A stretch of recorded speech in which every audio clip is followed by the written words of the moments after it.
Hello, everyone.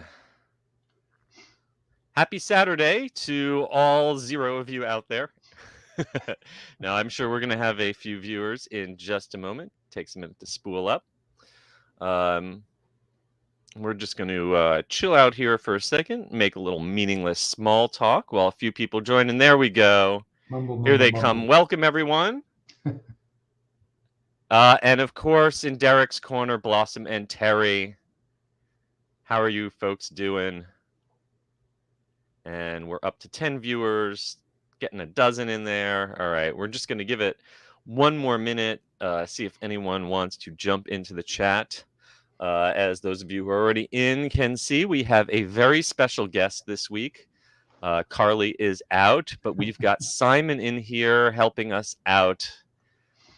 Thank you very much to Simon. Michael, hopping in the chat. Everybody wants to. I am just as excited as you to get my first ride on Guardians of the Galaxy. We will definitely be talking about that in depth today. And yes, the movie too. Brian mentioning that Guardians of the Galaxy Volume 3 all done wrap production. James Gunn confirmed it last night. So that will be making its way into theaters, I guess next year or at the end of this year. Time flies, huh? All right, we've already got 20-something people in the chat. So I say, let's go ahead and do this thing. In 3, 2, 1. Please lower your head and watch your step while boarding. Welcome to the Attractions Podcast. You are all clear for dispatch. Have fun. Hello, everybody, and welcome to episode 138 of the Attractions Podcast, sponsored by Destinations with Character Travel. I am Seth, and this week, Carly is not with us. She is doing some exciting things at Disney. So instead, Simon has joined us. Simon, it's been a while since you've been on the podcast. Introduce yourself and let us know what you've been up to. Hey there, yes. Yeah, lots of good fun stuff. Lots of Disney, lots of Guardians of the Galaxy. Been in Universal just recently doing some tours of Orlando. We are actually, it's as crazy as this sounds, we are in the process of updating our guidebook, which is dedicated to the UK market. We are now working on this for 2023 already. So, yeah, we're absolutely hip deep in everything to do with Orlando, Disney, the theme parks, everything that surrounds it. So yeah, let's go. I can absolutely 100% empathize because I'm personally working on my 2023 guidebooks. I'm a little biased towards my guidebooks, but I got to say, if you are from the UK market and you want something that is specifically focused on the needs of British visitors, you can't do better than Simon and Susan's guidebook. So check them out. So me personally, if you watched last week, you know that I was in Las Vegas, and I just got back yesterday. No human being should ever spend 9 days in a row in Las Vegas. That's my advice. Even though there's a lot of amazing stuff to do in that town, and all that information will be going into my next Las Vegas guidebook. I'm very glad to be home, and I'm a little jet lagged today, so if you see me falling asleep on the broadcast, just shout at me in the comments, and I'll try to wake up. But we've got a heck of a lot of stuff to talk about this week, so without any further ado, let's just get into the news.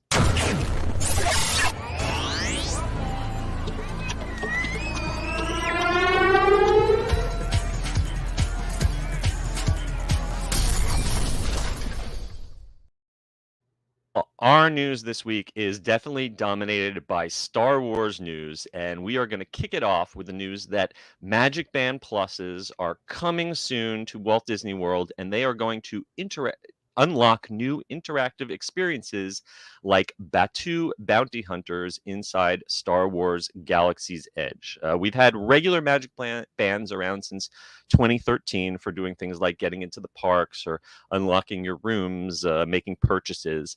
But now Magic Band Plus is going to add new interactive features, haptics, and lights. And part of this will be integrated into a game inside Galaxy's Edge called Batuu to bounty hunters. Sounds a little similar to the game that you can play currently on the data pads, but it will be a new thing, and you'll also be able to get augmented reality images through the app in conjunction with the Magic Band in this new Star Wars game. Simon, what is your take on Magic Band Plus? Are you a Magic Band fan, and are you looking to upgrade to a Magic Band Plus?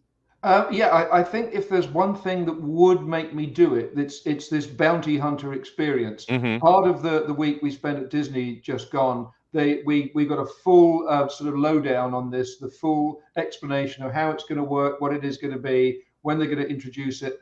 And to me, the bounty hunter thing is definitely something I'd sign up for. We love the data pad idea in Galaxy's Edge, because that really brings the whole area to life. I mean, it's not just walls and doors. It has a real meaning when you go into the data pad and you get fully involved in the First Order and the Resistance stories. And we just love the idea of this bounty hunter thing, because, you know, when you've been to Batuu before, you've seen all the details, you're still taking it all in. Now you're going to have that something extra to do that's going to keep you busy, keep you focused, and really, you know, help to keep you immersed in that story, which is what Galaxy's Edge is all about, and, you know, is simply the best area in Walt Disney World for us. Yeah, I remember when the Galaxy's Edges first opened, I went crazy with that data pad. I did every single task. At one point, I was the wealthiest man in either Batuu. I got to meet with the designers of the system at an event once and showed them my data pad, and they were kind of amazed at everything I had cleared in it. But you know, they pretty much put out a wave of tasks when it first came out, and there were promises there would be updates and additions, but really hasn't happened. So those of us who are really into it have probably long since completed all the tasks, and it will be nice to have some new activities to do. In addition to Star Wars Bounty Hunters, there's also the Disney Fab 50 quest, which is going to be related to those statues of 50 different Disney characters that can be found around the Walt Disney World parks. And also, if you remember the old Glow with the Show merchandise, the light up ear hats and wands, those kind of faded away, but you're going to be able to do something very similar when you see Harmonious at Epcot or Disney Enchanted at Magic Kingdom. The new Magic Band Pluses will buzz and light up in sync with the shows. So yeah, it's a bit like going to a concert where you know, the old, for us oldies, where you hold up your lighter and you've got. Well, you used to hold the light, the lighter, yes. And now we're going. Now for it's a cell Magic phones. Band. Yes. Exactly. No, Magic Band. I think Magic that Band to me is a much better use of the Magic Band. Absolutely. The old Magic Bands will continue to work with their old features, and they will still, looks like the old ones will still be on sale. The new ones are not supposed to come out till later this year. Some were leaked accidentally at World of Disney at Disney Springs the other day. And so if you got one of those, you probably can't even activate it yet. You weren't supposed to see that. But these are going to be officially coming later this year, and also later this year at Disneyland Resort. They haven't given us much details on what exactly it's going to do at Disneyland, but keep posted. I'm sure one of us will get one as soon as they come out. I know they were testing them out at the media event the other day, so stay tuned for that. Next up, there is a new Star Wars virtual reality experience now available at Disney Springs. It is a preview of Star Wars Tales from the Galaxy's Edge, which is a VR game available on the Meta Quest, otherwise known as the Oculus. It was rebranded when Facebook rebranded as Meta, but whatever you call it, it's a great game if you are into VR. I actually own this at home on my Quest. If you do not own a Quest headset yet, you can head over to Disney Springs. It was previously available at Disneyland's Downtown Disney last year. Now you can try it out at Disney Springs for free. You get a sample of the game. Can try it out between noon and 10 p.m. every day over at the West Side. And if you do it, you'll even get some free giveaways. And it's a great sample of what I think is a really great game. Are you into VR? Have you tried any of the VR Star Wars experiences out there?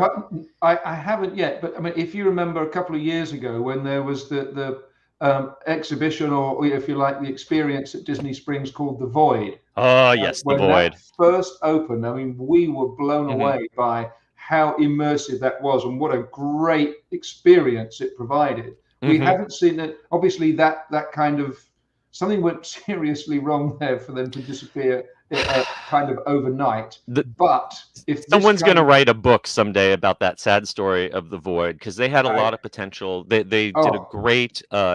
They had a Ghostbusters one. They had a Avengers one that was very, I really thought that The Void was the top of the game for VR, because it wasn't just wearing a headset. There were things you could touch. There were some things you could feel. That's right. So Void is no longer in business, sadly. But I really think, and I just came back from Vegas. I did Sandbox VR, which replaced the Void in Las Vegas, and they have a Star Trek VR, just not on the same level. Okay. But I would say that for a home experience, the Tales from the Galaxy's Edge is the next best thing I've done to the Void. And it definitely, you can't make a reservation in advance, and there can be a line. So head over there, and they will put you on a wait list if they're not doing a physical queue. But they'll get you in there, if you were lucky enough over Star Wars Day, May 4th and 5th, they're actually offering this the full version of it for half price through the app. But honestly, even at $25 for the game, I paid full price when I bought it, and I thought it was completely worth it. So you have to be at least age 13 to participate. And you can head on over to DisneySprings.com/MetaQuest if you want some more information about this. Excellent. Moving on, for more Star Wars news, the pet supply company Chewy is looking for Chewbacca pet lookalikes. To mark May the 4th, they celebrated the beloved character of Chewbacca with a nationwide Chewy casting call for Chewbacca pet lookalikes. And if you have a pet that looks like Chewbacca, you can just share it on social media, tag @Chewy, using the hashtag Chewy casting call, and May the 4th be with you. Anytime in May, even though we're past the 4th right now, you still have to the end of the month to enter yourself in this. And if you win, you might get a custom Star Wars themed photo shoot with Chewy Studios, a spotlight feature on their website, some exclusive Star Wars items, and even a framed photo shoot photo. You can head on over to Chewy and find exclusive Star Wars collectible items for your pet too. So Simon, do you have a pet that could qualify for this and look like Chewbacca? We do have a pet, but I think poor old Ruthie is getting on a bit in years. I think she might struggle to do a passable Chewbacca impersonation. But if we could come up with a substitute, we would just steal into the Antarctica area of SeaWorld and just borrow one of their baby emperor penguins. Because when you see them, for the first time, the baby emperor penguins, they are just like baby Wookiees. Yes. They are so cute. So we might have to sneak in there, borrow one of those, and make that our submission for this Chewy casting call. It's a hilarious idea. Well, I think I might need to submit this. This is a picture of my late cat OJ posing with our Chewbacca doll, and you can see they're like blood brothers. Absolute twins. Yes, absolutely. So Twinsies. yeah, if I was going to participate, I would have to submit that one. But I know in our household, we always have a shipment from Chewy, whether it's cat litter or food or some medical treatment. We always have something on the way. So if you are interested in this, head on over to chewy.com and get your Chewbacca photos ready. Get in there. You know it's going to be fun. Love you, OJ. All right. Continuing with the Star Wars news, new Star Wars experiences have landed at the Disneyland Resort, and throughout May and June, the Force is with the Anaheim Park. Disneyland guests can already experience lots of Star Wars fun in Galaxy's Edge and Tomorrowland, but currently through July 4th, you can experience Hyperspace Mountain, which is an amazing overlay of Space Mountain in Tomorrowland, which turns it into the Battle of Jakku, a little prequel to The Force Awakens. And you can also enjoy appearances from Captain Phasma and her detachment of First Order stormtroopers patrolling the land, along with some limited time photo ops posing on the throne from the Book of Boba Fett, and all other photo spots available throughout the downtown Disney district and the hotels. There's a lot of special food and beverage going on. What would you do if you were out in Disneyland here? What would be the top of your list to celebrate Star Wars? It's no longer Star Wars Day or week. It's like Star Wars month and a half now. Yeah, I must admit, I really like the sound of Hyperspace Mountain. To me, I mean, as fun as the stormtroopers are around, and I just love that sense of style and place that they, menace that they Hmm. provide. I think that's terrific. To me, Space Mountain originally was the second Disney ride I ever did, Mm. and the idea of giving it this new hyperspace overlay, and just throwing in some hints of Star Wars, and I mean, it's the obvious ride to for them to plus in this way. So that would be very much high on my list, and I just love being in that immersive Star Wars environment. So show me the Star Troopers and that kind of thing, and I'm definitely going to be there taking video and trying to put them off their stride, maybe just a little bit. Absolutely. Yeah, Hyperspace Mountain is one of my favorite theme park attraction seasonal overlays. And it's one of those things that when Galaxy's Edge came around, I was afraid that all the focus would shift there and things like, Hyperspace Mountain and even Star Tours itself would go away. But those both seem to be going really strong. And they're even if you want some more Star Wars merchandise at Disneyland, you can stop by the Star Wars Trading Post in the downtown Disney district, because that has recently expanded, offering even more merchandise. And if all this Star Wars merchandise makes you hungry, then all of the Disney parks, both in Disneyland and Walt Disney World, are right now doing special Star Wars themed food. It obviously kicked off on May the 4th. But it's running in many of these locations through the end of the month. Honestly, there is too much different food to detail everything. You've got special stuff celebrating Black Spire Day inside Galaxy's Edge. Docking Bay 7 has some special pasta dishes and a mineral mousse dessert. You get special types of popcorn and variations on the blue milk in the souvenir cup. Even a special Black Squadron lager beer. I'm always happy to try a new beer. Disneyland Park has stuff at Galactic Grill. And top of my list, the Candy Palace and Candy Kitchen on Main Street has a Grogu candy apple.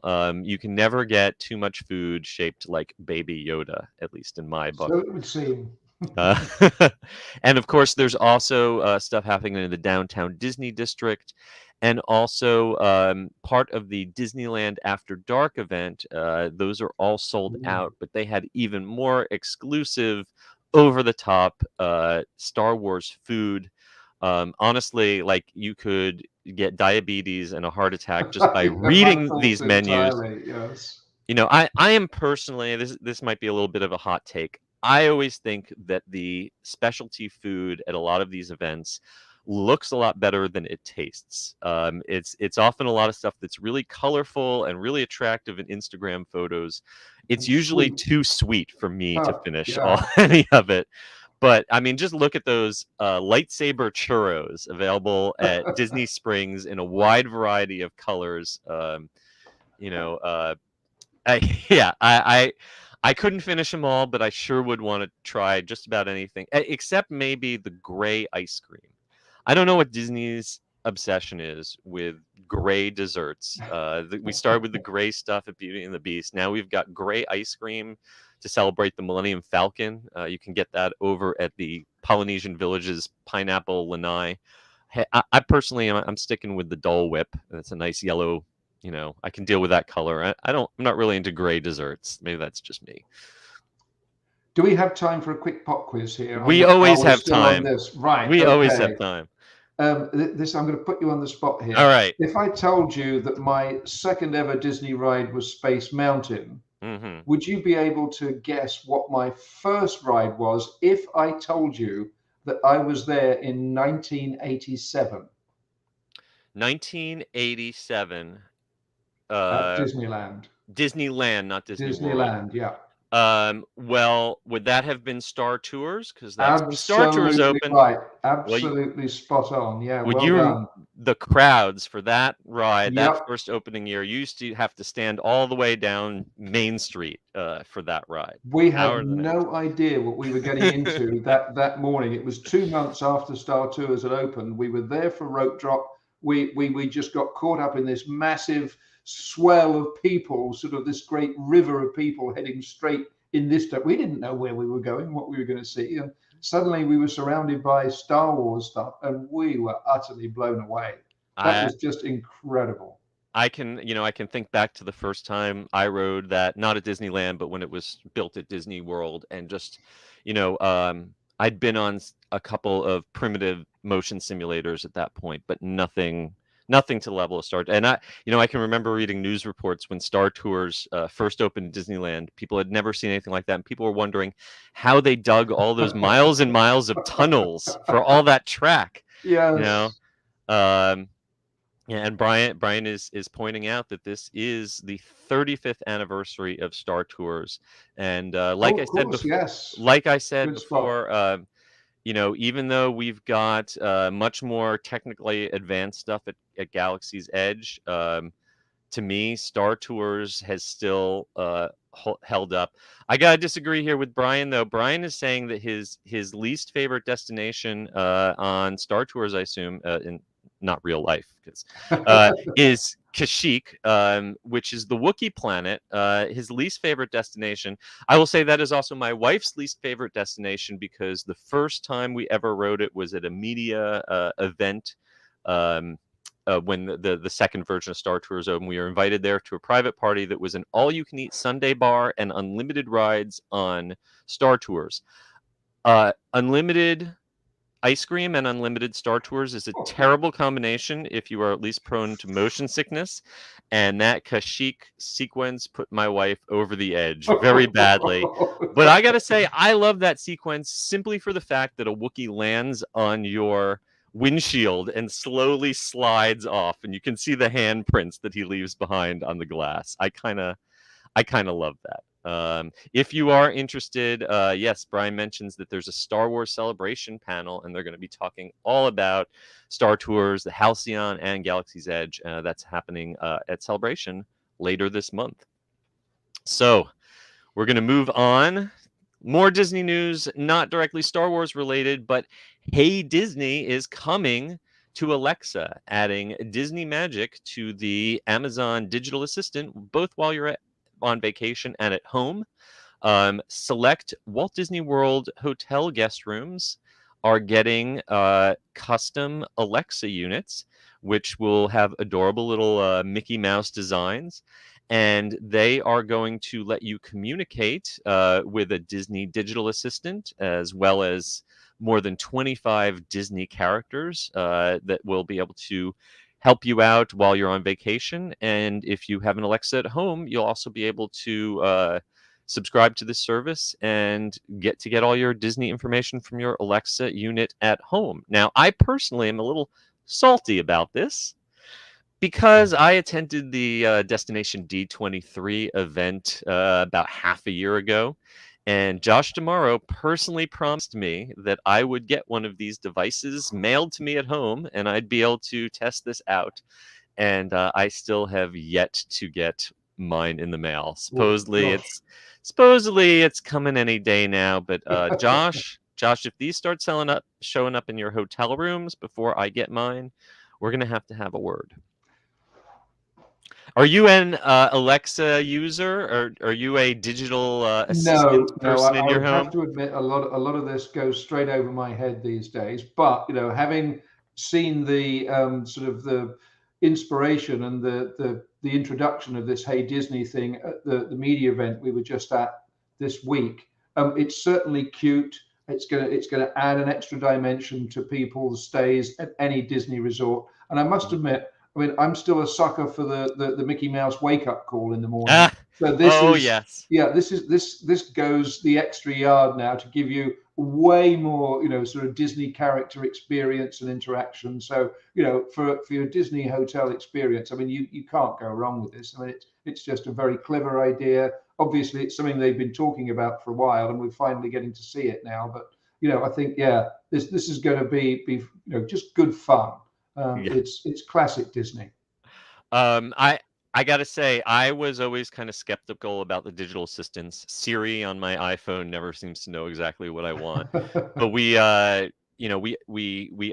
to a more efficient air conditioning system in our house, and with it came a digital thermostat that had Alexa built in. And since then, she has become an indispensable part of our lives.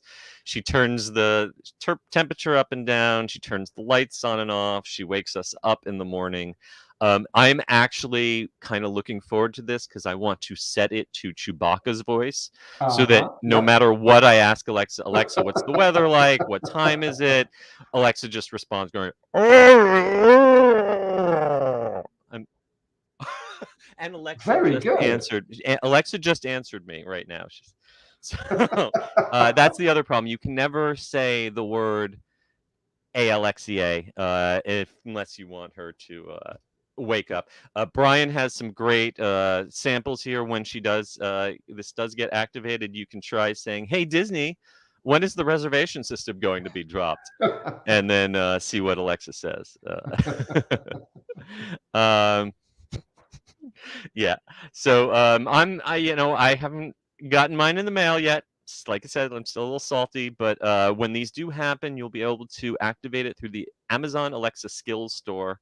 I think there's going to be an extra charge for this to use it at home, but they haven't told us exactly what. They haven't told us when this is exactly showing up here or in Disneyland, but later this year or this summer, at least in Disney World. So we'll keep an eye on it.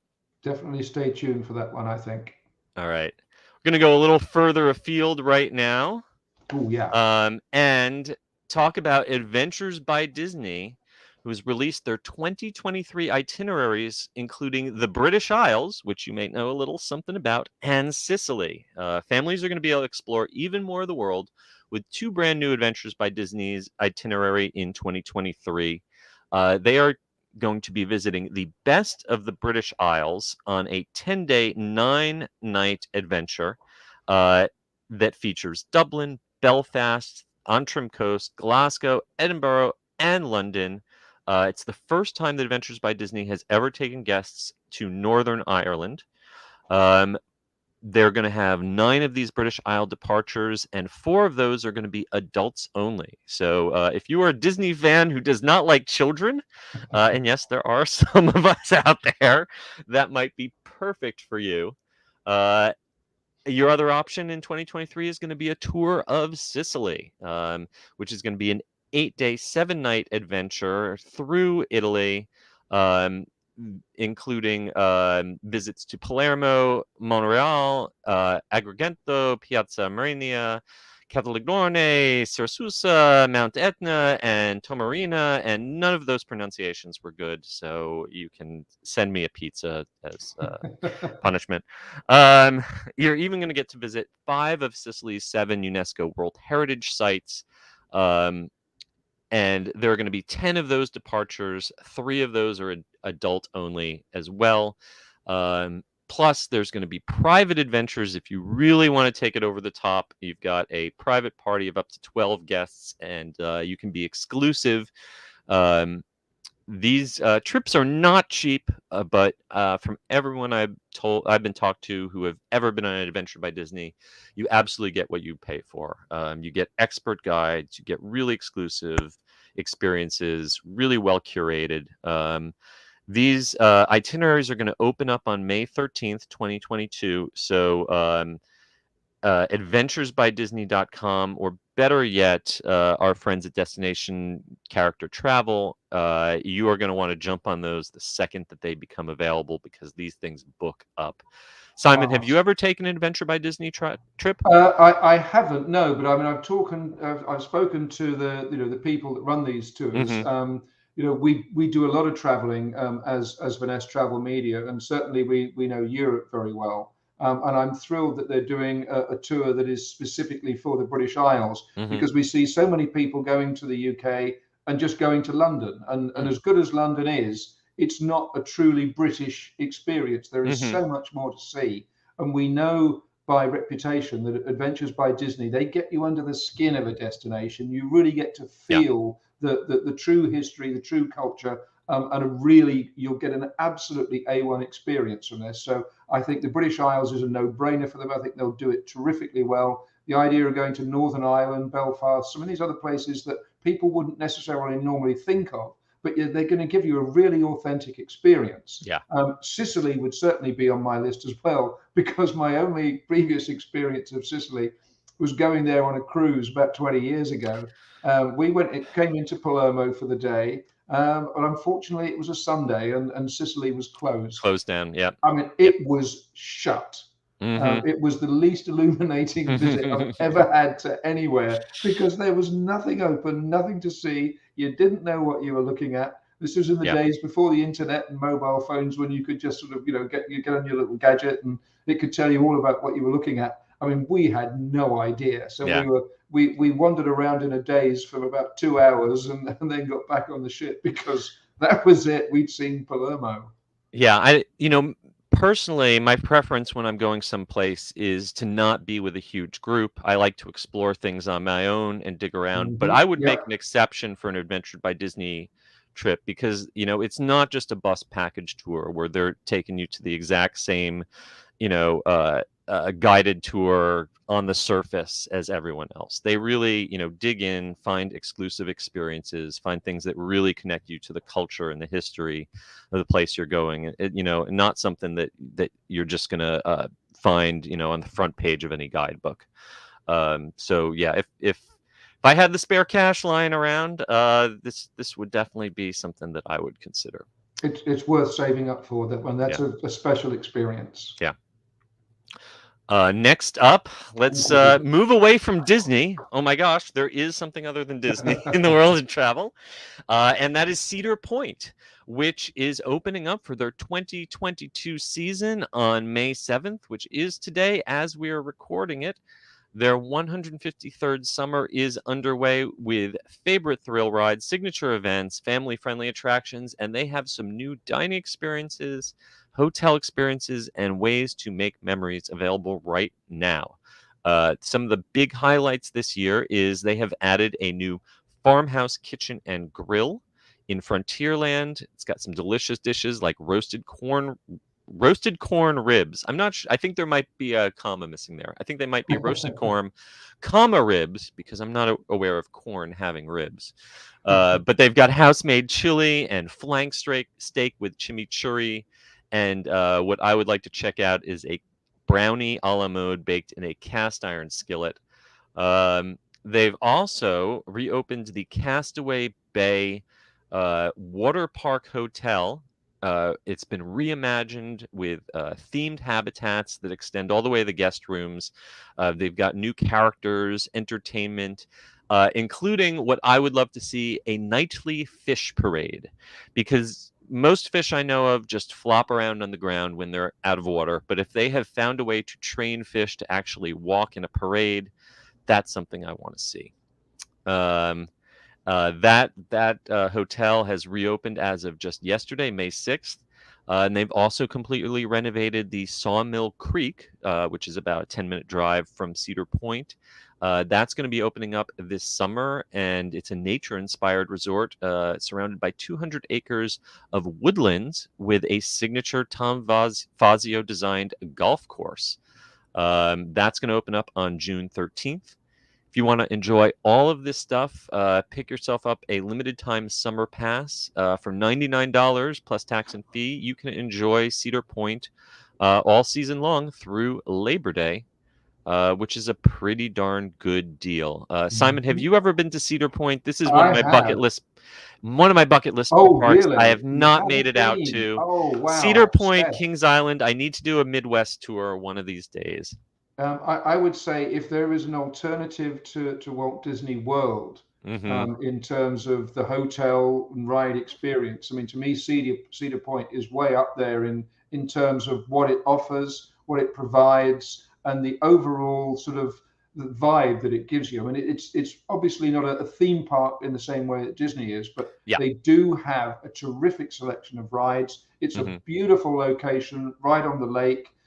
There's a beach, the resorts are nice. I especially like the fact that they've paid more attention to the resorts and their dining experiences in recent years. So they've really upgraded there. They've always had terrific rides. But for about 7 years, Susan and I split our time between Michigan, where she's from, and here in Orlando.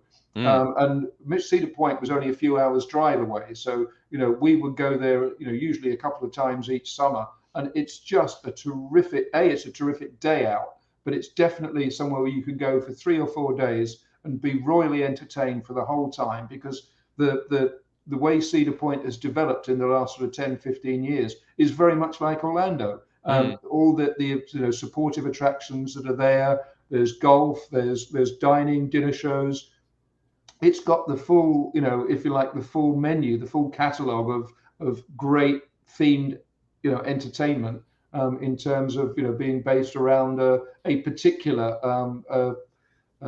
attraction like Cedar Point itself, the theme park, and the rides like Top Thrill Dragster, Millennium Force, the other really big coaster that I can't think of at the moment, but it's red, if that helps. But I mean, just blockbuster rides. I've always wanted to collect some of those coaster credits there. My friends who are coaster lovers always rave about Cedar Point. Yes, John is jumping in. Steel Vengeance, I think, is the one that you might have been thinking of. They've got a real world-class collection of attractions, absolutely, and it's nice to see how they have really fleshed out their offerings on the dining and the hotel side. John votes for both Cedar Point and Kings Island. It's one of these days I will make it out there. Gotta go, Seth. Gotta go. It's a true American experience, and they, like you said, they have raised their game in recent years, and it's a great experience. Well, speaking of a true American experience, there's nothing. Even though it started in Europe, I feel like there's nothing more American than Barbie, even though she isn't originally from here. The world of Barbie is taking the iconic doll's dream house and camper on the road. It's Barbie's world, and we're just living in it. Mattel and Kilburn Live are teaming up to bring an immersive attraction called the World of Barbie on tour. You'll be able to walk inside a life-size version of Barbie's dream house. West Coast Customs has built a life-size version of her camper van. There's going to be plenty of places to take selfies. You'll be able to walk the pink carpet and stand inside a life-sized Barbie toy box, and even board Barbie's spacecraft to blast off into the galaxy with her. This North American World of Barbie tour is kicking off in summer of 2022 in Toronto, Canada. And it is going to be stopping in New York, Chicago, Houston, Los Angeles, and other cities. I can't believe that Orlando is not on that list already, because we know that Orlando back in the day at Epcot was home to an infamous Barbie show. And I think we deserve to get this Barbie activation here. What do you think? Well, there's a whole world of possible comment there, but I probably better rein Lots it in to unpack slightly. there. Yes, there's an awful lot of pink.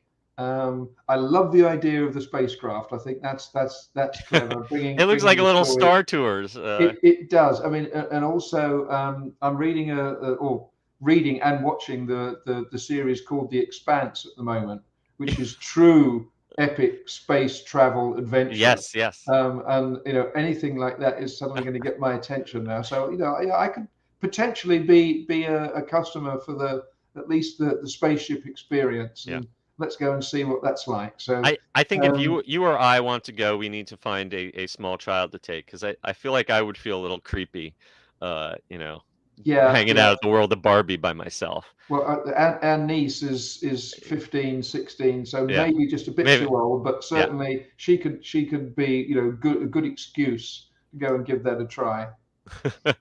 Well, if this interests you, head on over to theworldofbarbie.com. More details are going to come later in this year, and you can go to that website and pre-register for the pre-sale, so you can be among the first to get your tickets when Barbie comes to your town. Finally, we are going to finish off the news at Six Flags Discovery Kingdom in Northern California, where Sidewinder Safari, a new spinning family coaster, is slithering to life starting on May 28th.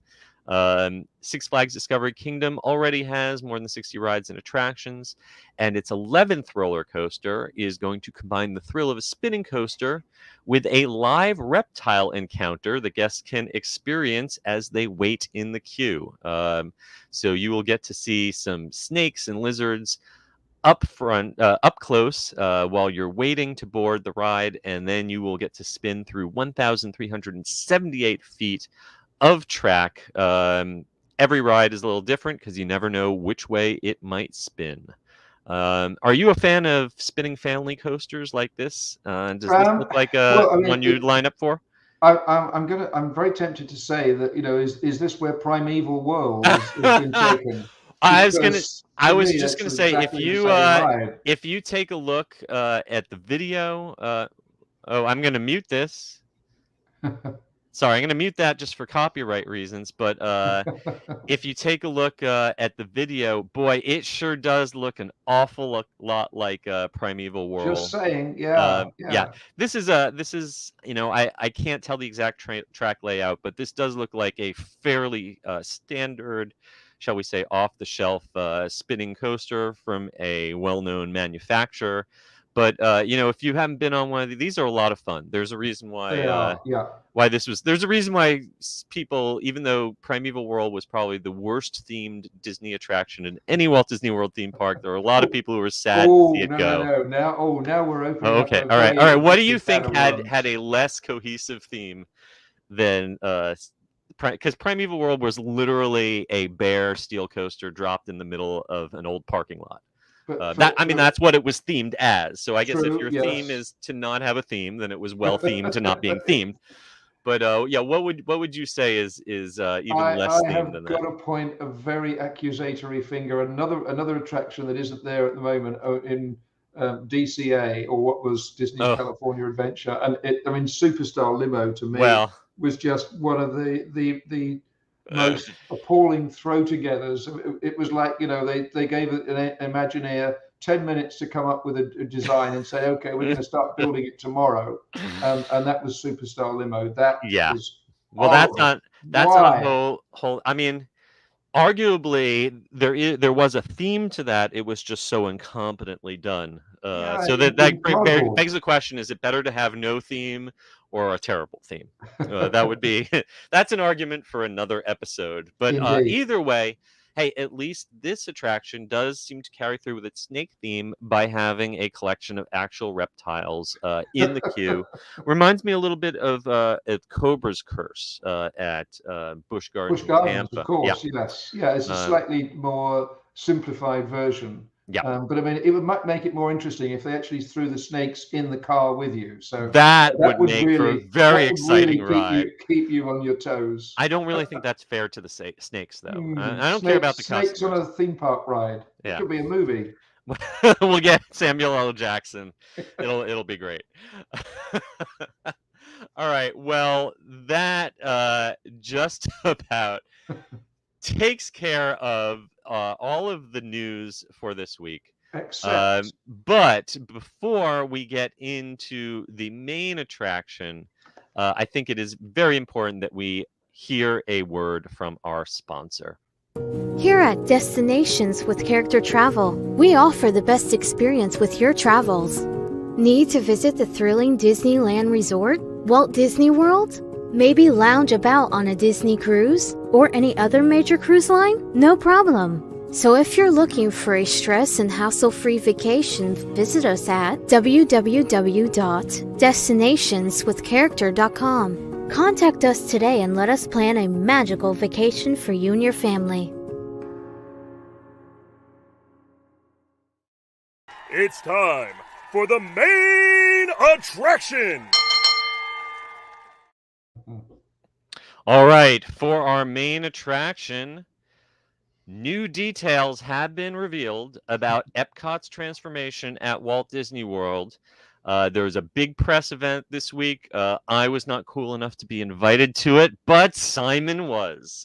So we are very lucky to have him give us the whole breakdown of everything he's learned. The very brief overview is that we've got 4 unique neighborhoods now at Epcot.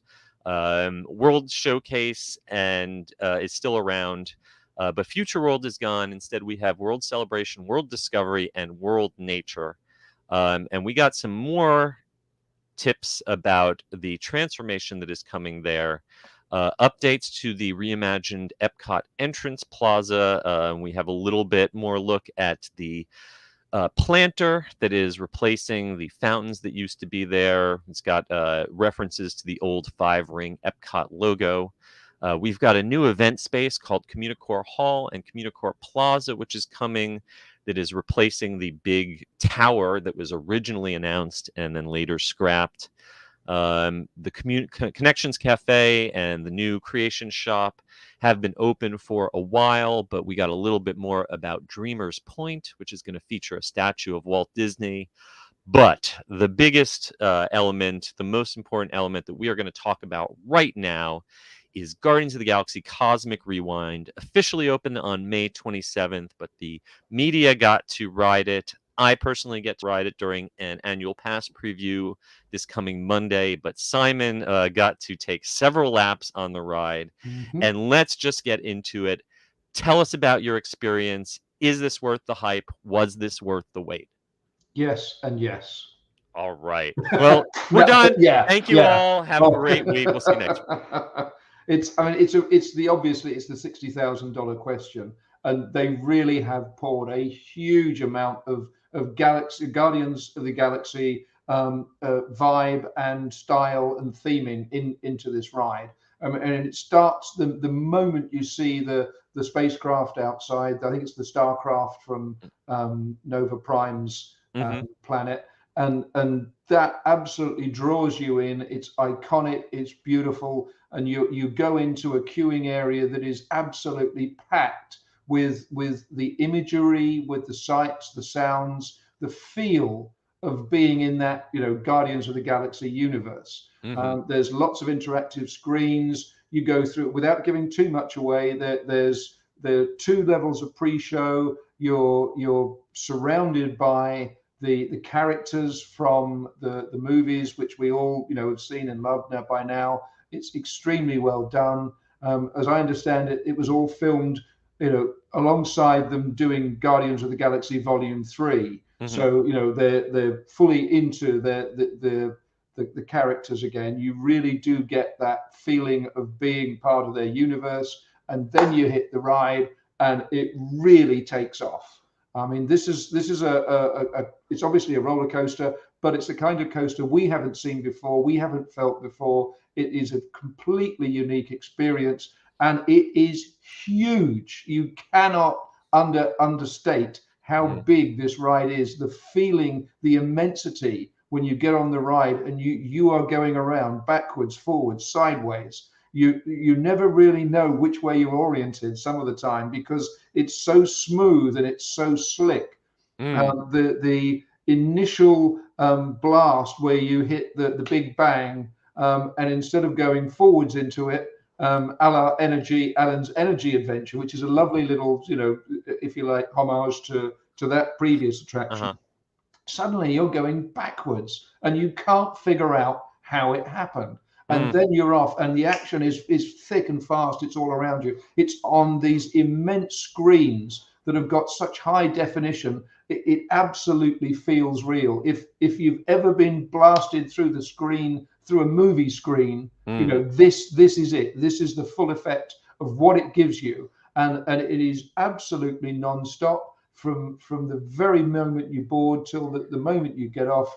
And it is truly a superb piece of engineering, but the imagination that's gone into this, and the fact that you'll want to ride this 2, 3, 4 times to be able to see everything that's there, because there is so much packed into this. And while you're looking over here, there's something going on there. The roof has got a screen. There's lights, there's cameras, there's action. It is exactly like the feel of a Guardians of the Galaxy moving, where you've got the music. They haven't even mentioned that. You've got 6 classic tracks. Each time you ride it, you can do 6 different versions of the ride, because the soundtrack is different, and it just gives it a different feel as well. So yeah, I mean, I was bowled over by this. I did it 3 times in a row. I can't wait to do it again. The initial lines for it are going to be insane, but it's going to be worth it. You've got me so hyped for this, as if I wasn't enough already. 3 of my favorite Disney attractions in the world are Guardians of the Galaxy Mission Breakout at California Adventure, because of the music and the fun and the humor. Disneyland's Space Mountain, because it is so smooth, and the sense of speed and the projections. And then Crush's Coaster at Disneyland in Paris, which has got some really fun spinning action. And it sounds like this combines all 3 of those rides and then blows it up into an even bigger scale. I don't want to get too deep into spoilers, mild spoilers, folks. We can't help it. But I wanted to ask some specific questions of you. The pre-show experience. I'm curious about how they integrate this. Does this feel like an Epcot attraction, or is this just a Marvel attraction that's been dropped into Epcot? Tell me about, are there things in the pre-show that tie this in, or the queue, in terms of Easter eggs that make this feel like it's integrated into the history of Epcot? I mean, there are definitely some really clever touches that they've brought into the queuing area, and then the pre-show. And the queuing area is packed with the sort of sci-fi world of Nova Prime, and the Guardians. There's a lot of the familiarity. You'll see things that you've seen in the movies, but that there are 2. I mean, I don't know if I should, if I should mention them, it's going to take away some of the surprise element. But there are 2 you should look out for. One is with the founder of Walt Disney World, and one is for an extinct Epcot attraction. Okay. And they are just beautifully woven in, because it's so seamlessly done. All right. You could. I'll keep my eyes peeled for those. Yeah, you could spend an hour just walking through the queue and admiring what they've done with the theming there. Excellent. Because we probably are going to be in there for at least an hour. Well, this is very true. This is very true. And then my second question is, in terms of the pre-show, one of my favorite things about the Guardians of the Galaxy ride in California Adventure is that amazing animatronic of Rocket Raccoon. Now, I know there are no animatronics whatsoever in this attraction. Do you feel like the use of video instead in the pre-shows, did it do an adequate job of bringing the characters from the films to life? I would say with a limited yes. It's not quite the same as, I mean, as you're right, that rocket figure is just superb, and the humor that goes with it. But they have managed to recapture the humor of the characters as you do the pre-show, and especially as you get into the launch sequence. So I think that the fact that we're used to seeing them on screen, and they are these clever video style screens. The comparison perhaps is Rise of the Resistance, where you're getting the transport up to the Star Destroyer, and you've got the screens with the various different characters on, around that transport. So they managed to use the technology, I think, to make the screens convincing. If that helps, if that really answers the question. It does, but just to take that comparison, and Rise of the Resistance, you're in that shuttle and you have the actors on the screens, but you've also got that great animatronic of Lieutenant Beck there. And to me, the best rides always blend the physical with the digital. It's the mix of the two that I always like the best. But I'll excuse that if the ride is good enough. So this is the bottom line for me on the ride. Who can handle this ride? If you are someone who's maybe Rock and Roller Coaster is a little too intense for you, if you're not going to get on the Velocicoaster at Universal, do you think you could still handle Cosmic Rewind? Probably, yes. It's hard to be able to speak for everyone on this because everyone, your mileage may vary. Disney have definitely pitched this as a ride between Big Thunder Mountain Railroad and Rock and Roller Coaster, and it's much closer to Rock and Roller Coaster, I think, in terms of the overall feel, and it's got different motions. Obviously, Expedition Everest has the reverse sort of launch experience, but this feels different. To me, Expedition Everest is slightly discombobulating when you go backwards and you go into that tight spiral. Guardians doesn't do that. It's a smoother ride, and it does seem to have been completely thought through in terms of how people will feel on board. It is a dynamic ride. You will know you've been on something significant, and that your body's been manipulated in ways that probably it's not ideally designed for. I don't think it's going to be off-putting for 99%. But there could well be, 1 or 2% who come off it going, oh, maybe not. Well, I won't do that again in a hurry. Brian in the comments just gave the most important comparison, saying he's heard it's not bad like Forbidden Journey, because that's major motion sickness. So Forbidden Journey is definitely, if you can handle Forbidden Journey motion sickness wise, you can probably handle just about anything. This is more classic coaster territory. It's not doing anything in different dimensions as Forbidden Journey does that's really likely to upset your stomach. And for people who have issues with spinning, this is not a Crush's Coaster Primeval World random fast spinning. This is more of like controlled turns, more like an Omnimover, like a Haunted Mansion kind of turning from side to side, right? If the Haunted Mansion went 30 miles an hour, I mean you get a very similar kind of expect. The individual cars do turn and pivot, but it is more of a pivot than a spin.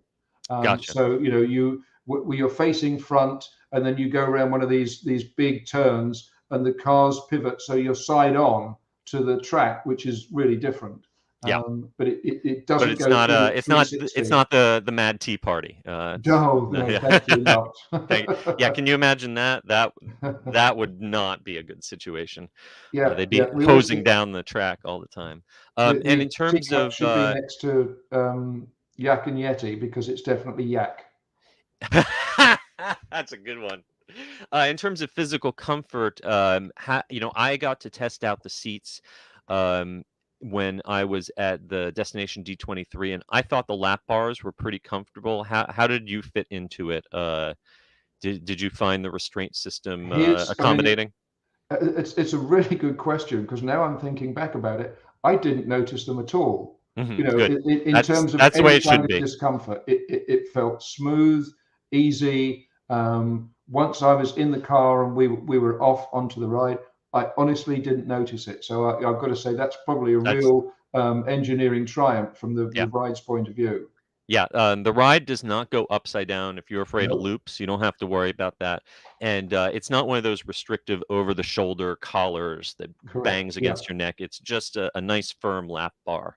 I felt really secure, but obviously when I tried it, it wasn't moving. So I'm glad to see it still feels just as comfortable when it's in motion. No worries on that score at all. And in terms of the ride length, You know, a lot of these rides you get on, and it's a lot, a lot of build up, and then it feels like the ride itself is over before it starts. Did you feel like it was a satisfying length to the ride? Yes, yeah, absolutely. I was ready to do it again because it's got that repeat factor with more to see and a different soundtrack. But Hmm. you definitely feel like you've done a significant ride over a significant amount of time, Hmm. and because of the immersive nature of the action that's going on, the story that's around you with Eson trying to take the Earth back to primeval times and change history. That is something that you can really feel and be experienced and sort of walk away from it saying, yeah, that did the job. It told the story. It gave me a great ride experience. I'm very keen to do it again, and it delivered.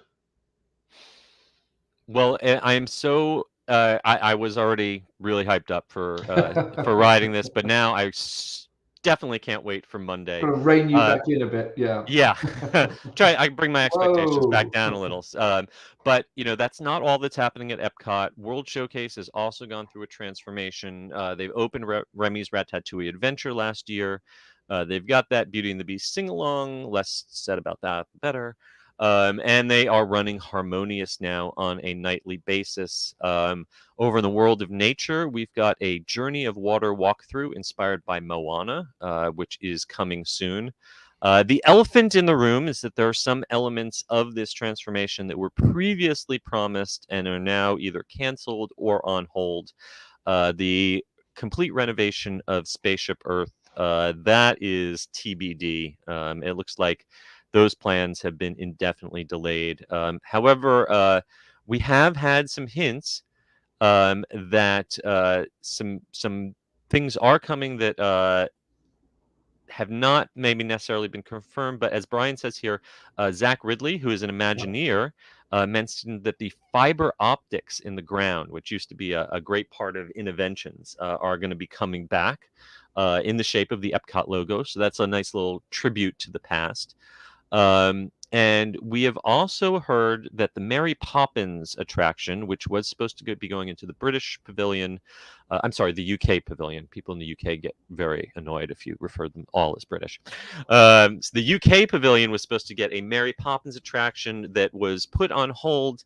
A lot of people thought that was 100% canceled, but we've gotten some hints that that might still be coming down the road someday. So, not everything that we were promised, such as we're supposed to have a new film in China right now, that has just vanished off the radar. Correct. Yeah. People were maybe hoping that another pavilion might be coming to Epcot. We've heard Colombia and Brazil and all sorts of things over recent years. It doesn't look like any of that's happening anytime soon.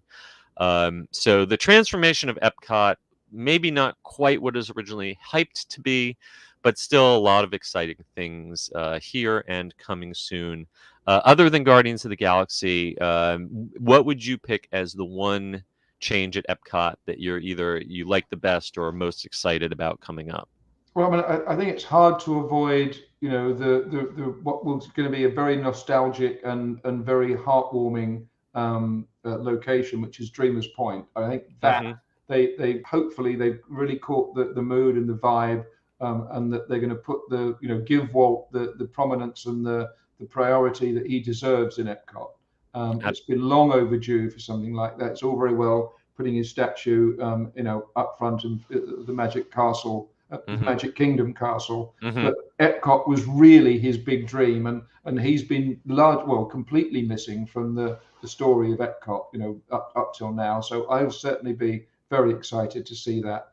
And on the subject of something that's missing, it was really interesting that although they gave us a lot of information and a lot of detail on what's coming up, admittedly no time scale, no opening dates for any of these. No promises. The one thing that we've was supposed to be part of the transformation that has now completely dropped off their talking points was the play pavilion.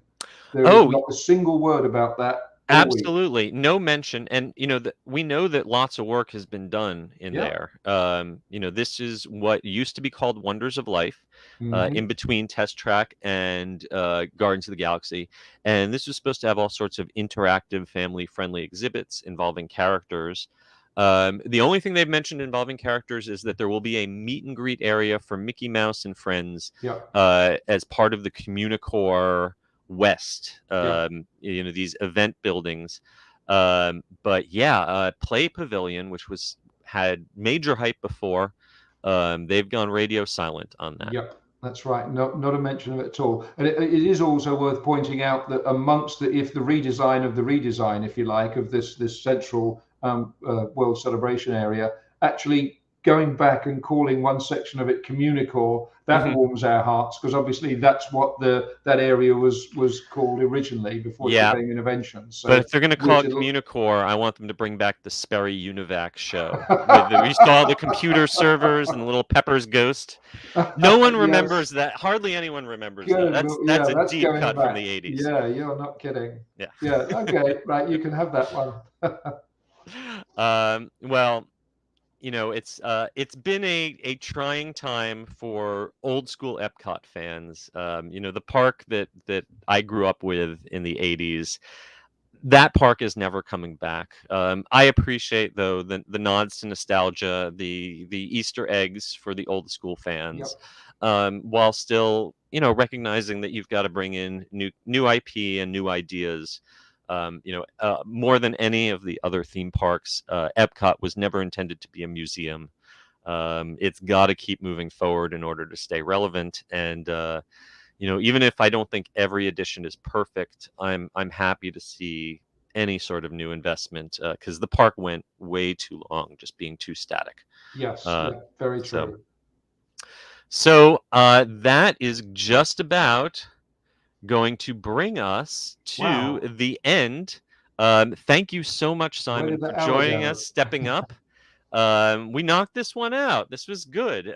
But before we go, I want to give another thank you to our sponsor, Destination with Character Travel. As always, thank you so much for supporting us. Go check them out for your travel needs. Also, please, everyone, head on over to Apple Podcasts, give us a review, and also leave us a rating on Spotify. That really helps us get the word out. Finally, if you want more coverage from either of us or from Attractions Magazine, me personally, you can find me at the UG Series on Twitter, at The Unofficial Guides on Instagram, and at theunofficialguides.com if you'd like to purchase my books. Simon, where can folks find you and your books? Well, I mean, our main website is VanessaTravelMedia.net. That's where we showcase all our different writings, guidebooks, magazine, newspaper work, various travels over the years. You can follow us on Twitter and Facebook at Vanessa Travel Me 1.